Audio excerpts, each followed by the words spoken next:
वहाँ किसी प्रकार का भी ये नहीं कि लेश मात्र का कोई कष्ट या पल भर मात्र के लिए भी कोई दुख इस रूह को छू जाए। परंतु है कहाँ वो, उसको पाने के लिए उन नियमों का पालन करना जरूरी है। और उससे पहले जरूरत है कि इंसान में मानवता होनी चाहिए, मानव बने। ये सबसे पहले मानव बनने के बाद इसको पारिवारिक बनना पड़ता है, और पारिवारिक के बाद इसको सामाजिक बनना पड़ता है। जब कहीं जाके इन तीनों चीजों से ऊपर उठ जाता है तब सत्संगी का दर्जा आता है। लेकिन यहाँ तो हालत क्या है कि हम इंसान भी पूरा नहीं बन पाते हैं, बल्कि जो कबीर साहब ने वर्णन किया, उन्होंने कहा कि ऊंची सीढ़ी नाम की गुरु चढ़ सके ना कोई। ऊंची पैड़ी बताई है नाम की, हम तो नाम उसको पहली बार में ही हमें नाम मिला। गुरु ने ना हमारे दोष देखे, ना गुरु ने हमारी बुराइयां देखी, ना गुरु ने हमारे आगे कोई ऐसी मुश्किल परीक्षा रखी कि तुम इस परीक्षा को पास करो। इस कलयुग में यही एक खूबी है कि जीवों के कल्याण के लिए संतों ने उस नाम को इतना सीधा सादा और बिना किसी रुकावट के और बिना किसी खास मुश्किल के जीवों को बता दिया। लेकिन उसके लिए मुश्किल ये होगी कि जीव उसका पालन नहीं कर। उसके लिए मैंने बताया कि पहले इंसान इंसान बने। और इंसान में क्या है, इंसान बनने में आप कहोगे इंसान तो हम पैदा हुए हैं, इसमें कोई संदेह नहीं, हम सब के सब इंसान योनि से संबंध रखते हैं। लेकिन जो इंसान योनि में जन्म लेने के बाद में अगर हमारे कृत्य, अगर हमारे कर्म पशुओं जैसे हैं, राक्षसों जैसे हैं, दुष्टों जैसे हैं, अधर्मियों और पापियों जैसे हैं, फिर हमें इंसान कौन कहेगा? फिर हमें मानवता और इंसानियत नहीं है। इंसान जब झूठ में, कपट में, छल में, बेईमानी में, धोखाधड़ी में बरतता है, उसको इंसान कैसे कह दोगे आप? अरे कुत्ता लड़ाई जब चलती है, जब आज समाज में बुराइयों ने घर क्यों कर लिया, आपस के अंदर क्यों प्यार नहीं रहा? कि इंसान ने इंसानियत को खो दिया। तो सबसे पहली जरूरत है कि इंसान इंसान बने, मानव बने। मानवता जब इसमें आ जाएगी, जब ये बुराइयां इससे निकल जाएंगी, तो नेक इंसान बनेगा। नेक इंसान जब अपने परिवार में रहेगा, वो अपने परिवार के सदस्यों को भी वही शिक्षा, वही संस्कार देके जैसा बर्ताव वो खुद करता है, वैसी अपेक्षा उस संतान से भी करता है। जैसा वो खुद होगा, संतान को भी वही गुण देके उसी हालत में उनका लालन पालन करके उनको नेक बना देगा। तो एक अच्छे परिवार की स्थापना होगी। एक अच्छा परिवार समाज का एक अभिन्न अंग होता है। जब ऐसे ऐसे परिवार इस समाज में कायम हो जाएंगे, तो उनको देखने से, उनके व्यवहार करने से, और वो जैसा समाज के साथ अपना तालमेल बनाते हैं, उन जैसा जब दूसरे लोग भी बनाने शुरू कर देंगे, तो एक श्रेष्ठ समाज की स्थापना होगी, जिसको स्वामी दयानंद ने नाम दिया आर्य। आर्य कोई नई जाति नहीं थी, नया धर्म नहीं था, या कोई नया संप्रदाय नहीं खड़ा किया था। स्वामी दयानंद जी ने आर्य उनको दिया था कि जो बुराइयों से निकल के अच्छाइयों को अपनाए, अपने अंदर से राक्षसी चीजों को, आदतों को, नशे, विषयों को, विकारों को बाहर निकाल के फेंक दे, और जो निखालस एक इंसान बन जाए, वो आर्य होगा। आर्य का मतलब है श्रेष्ठ पुरुष बन जाना, दुर्गुणों को निकाल के सद्गुणों का समावेश कर लेना। जब इनमें भी आप सही गुजर जाओगे, तीनों अवस्थाओं में जब ठीक हो जाओगे, और फिर गुरु के सत्संग में जाके जो गुरु के वचन होंगे वो आपके लिए मंत्र जैसा काम करेंगे। अब मन हमारा कहीं घूमता है, हम बरतते संसारी चीजों में हैं, हमारी लोलुपता, हमारा लालच, हमारी मान प्रतिष्ठा, बढ़ाई, महल मकान, पैसे के लिए हाय तौबा करते भागते फिरते हैं, दूसरे लोगों के गले काटते हैं और नाम धर्म का लेते हैं, और कहते हैं कि मैं गुरु का शिष्य हूँ, सत्संग में जाता हूँ, ये करता हूँ। क्या मिलेगा आपको सत्संग से? सत्संग में जाने के बजाय आपका सत्संग घर में बैठे बैठाए वो है कि दूसरे जीवों पर दया पालो, अपने माँ बाप की, बूढ़े बुजुर्ग की इज्जत कदर करो, उनको समय पर उनकी जो ज़रूरत है उसमें उनकी सहायता और मदद करो, उनको ज़रूरत है बुढ़ापे में। जब उनका दिल खुश होगा, खुश होके वो आप आशीर्वाद देंगे आपको, उससे बढ़ के ना कोई नाम है, ना कोई गुरु है और ना कोई दूसरी शक्ति है।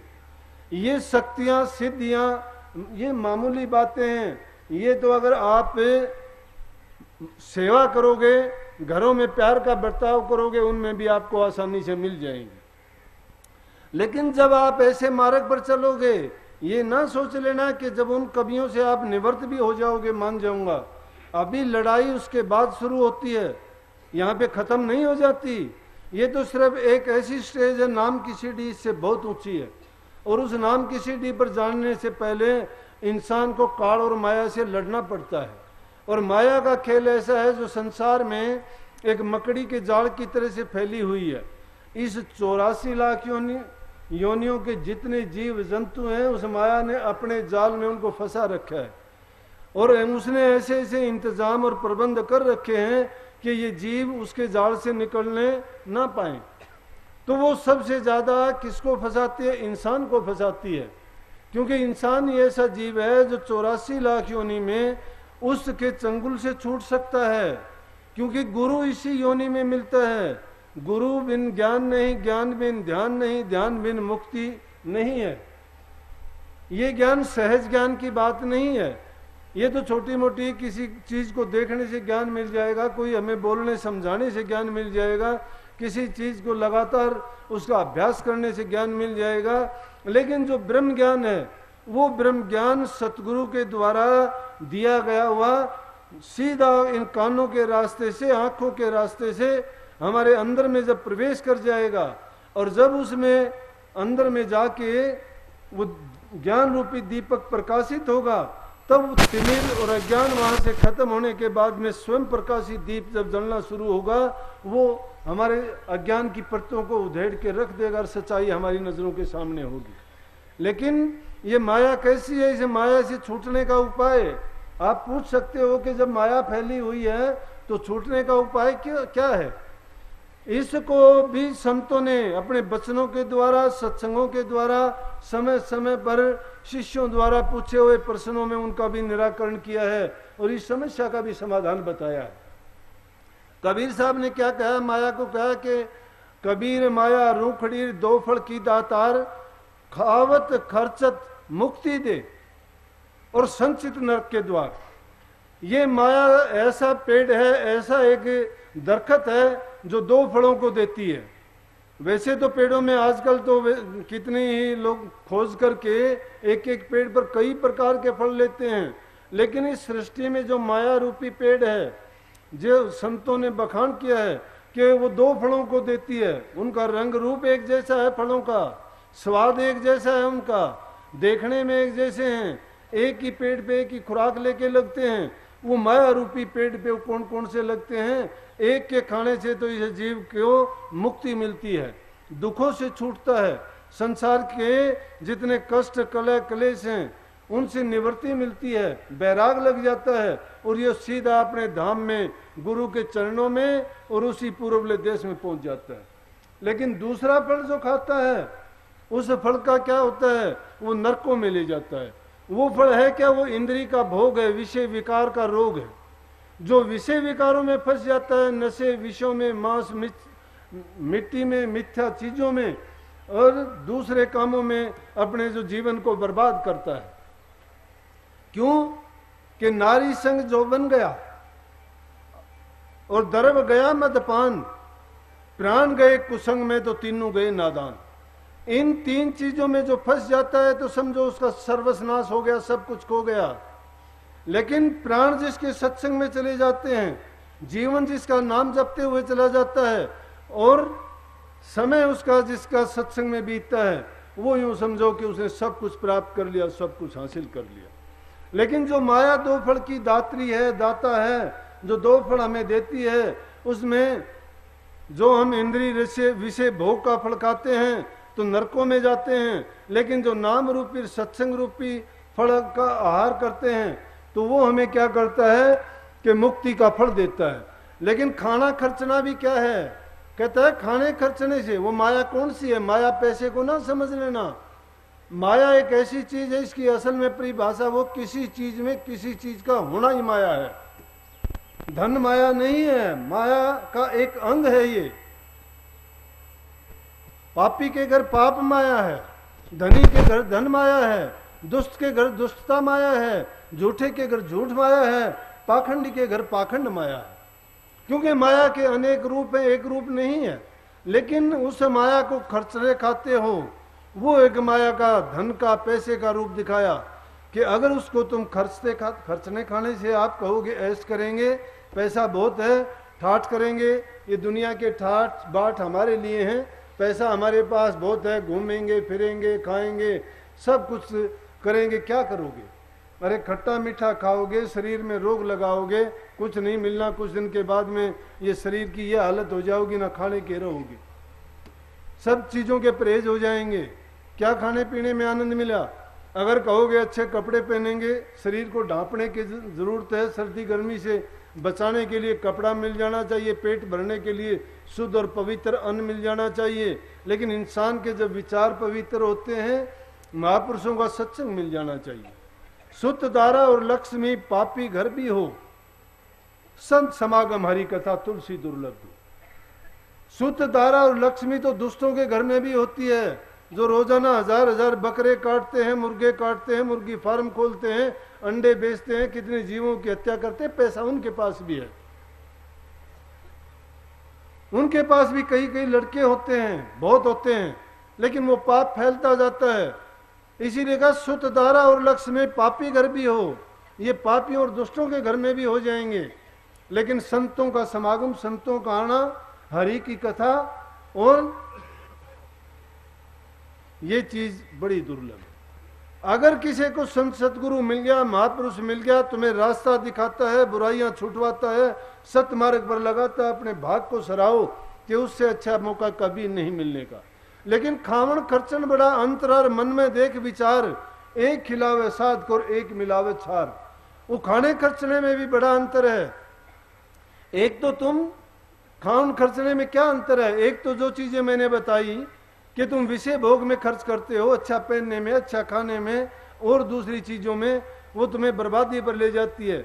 ज्यादा पैसा किसी के पास होता है, झगड़े मुकदमे करवा देगा, झूठ कपट करवा देगा, या उसको शराब विषय विकारों में लगा देगा, अच्छे काम में नहीं लगा सकता। अगर पैसा है, खाने खर्चने में बड़ा अंतर है। उसको अगर सही ढंग से खर्चते हो, सही मार्ग पर लगाते हो, तो उसमें तुम्हें फायदा ही फायदा देने वाला है। लेकिन और अगर तुम उसको गलत तरीके से खर्चते हो तो तुम्हें दुख देगा। जिस प्रकार से नानक साहब को उसके बाप ने 20 रुपए दिए, और 20 रुपए देने के कालूराम, उनका नाम था मेहता कालूराम, व्यापारी थे, दुकानदारी का काम करते थे। परंतु उसके बच्चे का, नानक साहब जो उनका बेटा था, सिख धर्म जिन्होंने चलाया, उनका मन इन चीजों में नहीं लगता था। उसको संसार की चीजें मिथ्या नजर आती थी। जिसके मनोभाव जब जैसे हो जाते हैं, उसको उसके मन की चीज जब नहीं, उसको दूसरी चीज अच्छी नहीं लगती, या वैसा नहीं कर पाता है। वो मन आदमी की तस्वीर है। आपने जिसके मन में जो विचार होते हैं, उसका चेहरा बता देता है उसके क्या विचार हैं। एक इंसान शरीर से कर्म करता है, लेकिन भाव उसका चेहरे पर जरूर झलक जाता है। क्यों झलक जाता है? एक इससे पहले मैं जो एक और आपको बात बताऊं कि एक बार राजा परीक्षित भ्रमण करते करते जंगल में कहीं शिकार को निकले, और शिकार पर निकले, घूमते घुमाते पानी कहीं नहीं मिला, पानी की तलाश में एक जलाशय पर पहुंचे, पानी के तालाब पर पहुंचे और देखा कि पानी पीना है। पेड़ दिखाई दिए, पक्षी दिखाई दिए, कि तसल्ली हुई, पानी है, प्यासा काफी था।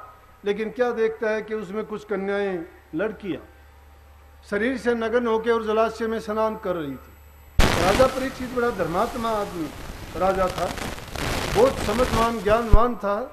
कहते हैं उसी के समय में काल ने प्रवेश किया था।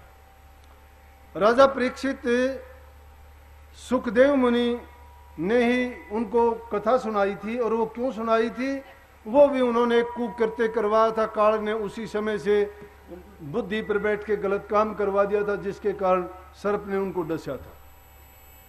लेकिन राजा परीक्षित ने जब देखा कि नग्न होकर कन्याएं जल में स्नान कर रही हैं, प्यासा था, लेकिन उनकी हालत को देख के और एक पेड़ की आड़ में छिप के बैठ गया कि जब ये नहा धो के अपने वस्त्र पहन के चले जाएंगे तो उसके बाद में पानी पीऊंगा।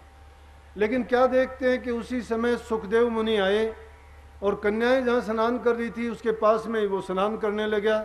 ना उससे कन्याओं को कोई फर्क पड़ा और ना ही सुखदेव मुनि को। सुखदेव मुनि भी निर्वस्त्र थे, उनके तन पर वस्त्र ही नहीं थे। और क्यों नहीं थे आप सब ने सुना भी होगा ना भी सुना होगा तो सुनो कि वो गर्भ से ज्ञानी थे, त्यागी थे। 12 साल तक गर्भ में रहे थे। जब गर्भ से बाहर निकले, पैदा होते ही जब वो चल पड़ा तो उसकी माँ ने कही थी कि रे तू तो सुखदेव है, 9 महीने की बजाय 12 वर्ष मेरे गर्भ में रहा, फिर भी तूने मुझे कोई दिक्कत नहीं दी, और अब तू बाहर आते ही जंगल के लिए वैराग तेरे को ऐसा हो गया कि चल दिया। कहते गर्भ से उसने माया त्यागी हुई थी, तो उसका मनोभाव था, उसके दिल में कोई पाप नहीं था, वो जानता ही नहीं था क्या बुरा कर्म है, उसके दिल में कोई भावना ऐसी नहीं थी। तो जब उसका ये हालत देखी तो उन लड़कियों को भी कोई फर्क नहीं था, वो भी नग्न अवस्था में उस जलाशय में स्नान करती रही। लेकिन जब सुखदेव मुनि जी वहां से चले गए, उसी समय व्यास ऋषि जी आ गए। और व्यास ऋषि जी की बुढ़ापे की अवस्था, सफेद दाढ़ी, मुश्किल से चल पा रहे थे, वो भी जब उसके किनारे पहुंचे और उसके किनारे पहुंचे तो लड़कियां फटाफट भाग के उन्होंने अपने कपड़े पहन लिए। जब ऋषि जी स्नान करके चले गए तो वो दोबारा से स्नान करके कपड़े पहन के जब जाने लगी, राजा परीक्षित ने उन लड़कियों को रोक लिया। राजा परीक्षित कहने लगे, कन्याओं एक सवाल पूछना चाहता हूं आपसे मैं। बोले हाँ पूछो बादशाह सलामत, क्या बात है? बोला कि जब सुखदेव मुनि तो नग्न अवस्था में आए तब तो तुम उसमें जलाशय में स्नान करती रही, तुम्हें कोई फर्क नहीं पड़ा, और जब व्यास मुनि जी आए तो उनको देख के आपने सबने भाग भाग के कपड़े पहन लिए कि ये क्या बात थी? वो तो अच्छी तरह से कपड़ों में लिपटे हुए थे, कपड़े पहने हुए थे और बुढ़ापे की अवस्था थी, लेकिन सुखदेव जी तो एकदम नग्न थे। बोले कि बादशाह सलामत आपको बताएं कि वो निर्विकार था, उसके मनोभाव में ऐसी कोई भावना थी नहीं, उसको पता ही नहीं, जिन चीजों का उसको पता ही नहीं है, हमारे दिल में भी ये भावना घर कर गई कि इसको इन बातों से, बुराइयों से या इसकी दृष्टि में दोष नहीं है किसी प्रकार का। लेकिन व्यास जी इन चीजों से निकले हुए थे, इन्होंने अपने जीवन में ऐसे काम किए थे तो उनकी अभी वो चीजें उनके मनोभावना में कायम थी, इसलिए हमने वस्त्र पहन लिए। इसी प्रकार से प्रेमियों, जब आपके मन की भावनाएं हैं वो जब तक पलटती नहीं है, आप सत्संगों में बैठो, चाहे नाम के लिए बैठो, चाहे ध्यान करने के लिए बैठो, आपको मन विचलित करतेगा, क्योंकि वो माया का खेल है, माया आपको विचलित करती रहती है। लेकिन मैंने जो बात उस समय में कहूँ था कि उस खाने खर्चने में भी बहुत अंतर है। इस माया को अगर ढंग से नहीं खर्चा जाता तो ये बर्बादी का कारण बनती है। नानक साहब को 20 रुपए देके उनके पिता ने कहा कि जाओ इसको तुम सच्चा सौदा करके आओ, और वो सच्चा सौदा करने के लिए गया तो सच्चा सौदा उसकी नजर में क्या था? वो भी इसी प्रकार से सुखदेव मुनि की तरह से गर्भ से ही ज्ञानी थे, और जिनकी मंजिल ऊंची होती है, जिन्होंने समाज के कल्याण के लिए जो आए होते हैं, वो दुनियादारी की जो ऐसी लालच देने वाली चीज, बहकाने वाली अवस्थाएं होती हैं, उनमें बहकते नहीं हैं, उन चीजों में अपने आप को नहीं फंसाते। नानक साहब चलते जा रहे हैं, देखते हैं कि एक साधुओं की टोली बैठी हुई है, लेकिन क्या किया कि उनके पिताजी ने मर्दाना को उसके साथ में भेज दिया कि मर्दाना जा, इसको देखना कि क्या सामान खरीदता है, उसको बेच के कितना लाभ कमाता है, 20 रुपए के, अगर ये 40 रुपए लेके नहीं आता है तो घाटे का सौदा होगा, क्योंकि व्यापारी लोग हमेशा सोचता है। इसीलिए संतों ने हमें भी क्या कहा है कि हम इस दुनिया में सौदा करने आए हैं, हम भी व्यापारी हैं, और दुनिया में सब तरह का सौदा है, लेकिन जो चातर इंसान है वो अपने माल को चौगुना करके जाते हैं, और मूर्ख होते हैं वो अपना मूल भी गंवा के चले जाते हैं, उनके पल्ले कुछ नहीं रहता। उन्होंने क्या किया, नानक साहब ने जब साधुओं को देखा और देखने के बाद में मर्दाना से कहने लगा, मर्दाना बोला कि सच्चा सौदा करने के लिए कहा है, और मुझे मेरी दृष्टि में इससे सच्चा सौदा कुछ नहीं हो सकता कि भगवान का नाम जपने वाले हैं और पिताजी ने भी ऐसा ही कहा कि सच्चा सौदा करके आना, तो क्यों नहीं इनको भंडारा दे दिया जाए 20 रुपए से, इससे बढ़ के सच्चा सौदा कुछ नहीं होगा।